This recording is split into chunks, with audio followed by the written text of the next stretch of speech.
With DNA profiling of 9 victims of Air India crash complete, the hospital authorities in Ahmedabad have handed over the bodies to the families. And as per the protocol, the bodies are being released only after complete DNA verification and legal paperwork. Earlier, 8 victims who were identified by their relatives and did not need DNA profiling as their bodies were not damaged had been handed over to their families by the hospital authorities. Doctors at the civil hospital in Ahmedabad have said that around 270 bodies have been brought to the hospital from the air crash site so far. And as families wait patiently, anxiously, we are being joined by Khushbu's cousin. Khushbu lost her life in that tragic Ahmedabad-London Air India crash. We also have Sanat Kaul, who is an aviation expert. I'm going to begin with you, Than Singh. When did you all give the sample, and how long do you have to wait for the body to be identified?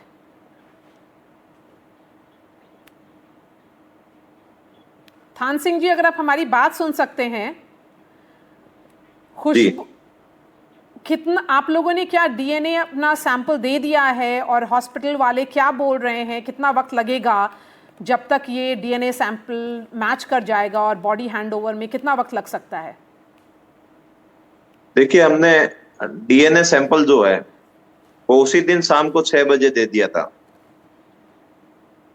जी, और उसके बाद अभी तक कोई ऐसी पुख्ता जानकारी नहीं आई है जिसमें ये कह सके कि बॉडी इतने घंटे बाद मिलेगी। हाँ, बताया जा रहा है 72 घंटे का समय है, लेकिन अभी तक हॉस्पिटल के 10 चक्कर काटने के बाद भी अभी ये तय नहीं हो पा रहा है कि हमें कब बॉडी दी जाएगी, बॉडी अंदर है कि नहीं है, डीएनए सैंपल जो लिया है उसका कुछ उपयोग हुआ या ना हुआ, या फिर अभी कोई मलबे में, जैसे आज बॉडी निकली है वैसे कहीं मलबे में दबी है, वो तो भगवान को पता है, हमें तो पता है नहीं। खुशबू के बारे में बताइए हमें, वो जब प्लेन में बैठी उससे पहले क्या उन्होंने किसी परिवार वाले से बात किया था, और अभी परिजनों में कितने लोग वहां पर हॉस्पिटल में मौजूद हैं अहमदाबाद में? परिजन उसी दिन शाम से सभी लोग जो है रिश्तेदार है वो हॉस्पिटल आ गए थे और उसके बाद वहीं मौजूद है वो लोग सभी। खुशबू राजपुरोहित लंदन में काम करती थी क्या? उनके बारे में कुछ बताइए हमारे दर्शकों को।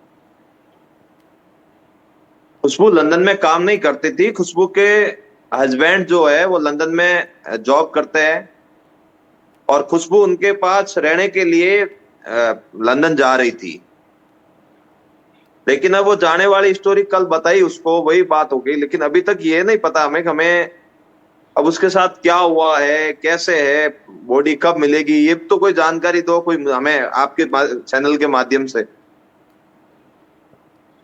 जी थान सिंह जी, 72 आवर्स 72 घंटे यही बता रहे हैं हॉस्पिटल वाले कि उतना वक्त लग जाएगा, 72 घंटे कल सुबह में ख़त्म हो जाएंगे, तो उम्मीद है कि तब तक सब वो डीएनए सैंपल मैच कर जाएगा। अगर आपको लगता है, क्योंकि अगर ये कुछ बॉडीज़ अभी भी शायद उस मलबे में नीचे में हैं, तो इसीलिए शायद थोड़ा वक्त ज़्यादा लग रहा है।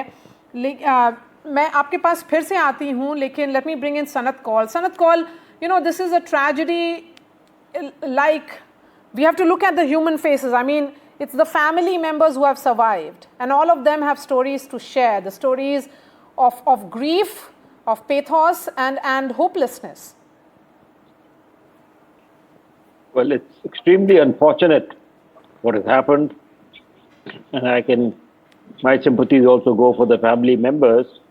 It's an extremely bad accident. We never expected 787 Dreamliner to have such a problem.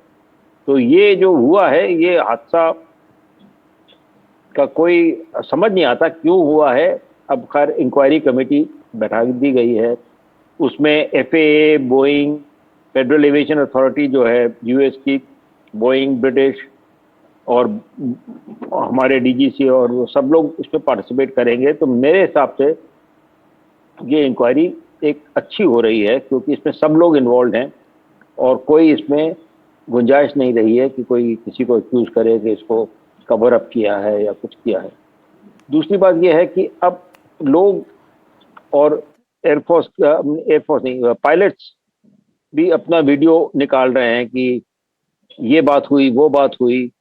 मेरे हिसाब से तो अभी थोड़ा हमें और धीरज रखना चाहिए जब तक इंक्वायरी कमेटी अपना जवाब नहीं देगी। इसमें एविडेंस में तो यही लगता है कि इंजन में कोई प्रॉब्लम अगर हुई हो तो दिखी नहीं, इंजन में आग नहीं लगी। बर्ड हिट का भी उन्होंने कह दिया नहीं हुआ है, चिड़िया कोई वैसे वहां कहते हैं अहमदाबाद में है। तो क्या हुआ? फ्लैप्स के बारे में कहते हैं ऊपर नीचे गलत किए, तो वो भी हो सकता है। पहिया ऊपर क्यों नहीं गया? पर ये सारे कंजेक्चर्स हैं। Right, Mr. Paul, इसके बारे में of course, कब तक that's a subject of investigation, and there are a lot of scenarios that are being discussed Yes. as to what could have gone wrong.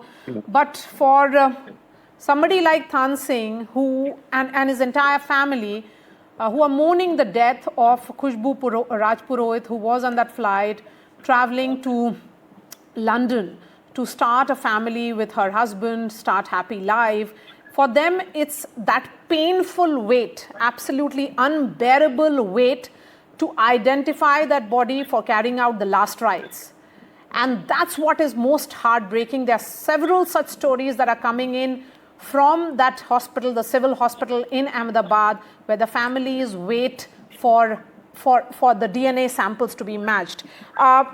थान सिंह जी, अभी जो आपने बताया कि आप लोग इंतज़ार कर रहे हैं, वो क्लैरिटी अभी कुछ देर में मिल जाएगी। खुशबू के बारे में आपने बताया कि वो जा रही थी अपने पति के पास जो लंदन में रहते हैं, जो काम करते हैं। उनके परिवार में और कौन कौन है अभी अहमदाबाद में?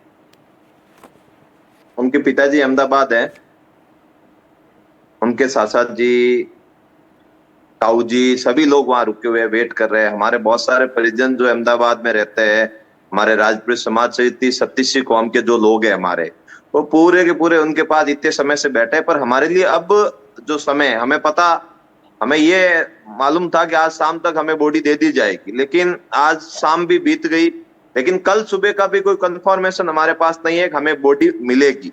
और उसके बाद ये भी कंफर्म नहीं है कि इसकी जांच होगी, क्योंकि हमारे यहाँ पहले भी मेहरानगढ़ में हादसा हुआ, बस एक्सीडेंट हुआ, बहुत सारे ऐसे बड़े बड़े हादसे हुए, आज तक किसी की जांच निकल के नहीं आई। तो हम क्या उम्मीद करें हमारे इस हादसे की भी जांच निकल के आ जाएगी? हम तो आपसे यही निवेदन कर रहा हूं आपके चैनल के माध्यम से, हमारे यहाँ थार में अपनाए थे, हम 37 कौम के लोग एक जगह बैठ के कोई भी बात का डिस्कस निकालते हैं, कोई भी बात को करते हैं। हम सभी लोग, पूरे बालोतरा जिले के लोग उस बिटिया का वेट कर रहे हैं, उसका पार्थिव देह कब हमें दिया जाएगा। हर एक के मन में यही सवाल है। तो आपके चैनल के माध्यम से सरकार और वहां के जांच के नुमाइंदे हैं, उन सभी से निवेदन है कि जल्द से जल्द हमारी बिटिया की बॉडी हमें दे दी जाए। थान सिंह, हमारे साथ जुड़ने के लिए शुक्रिया। अभी मैं यही प्रार्थना कर सकती हूँ कि आपके परिवार को इस बहुत ही डिफ़िकल्ट मोमेंट में हिम्मत मिले। Thank you doctor Sanat Kaul as well, the aviation expert.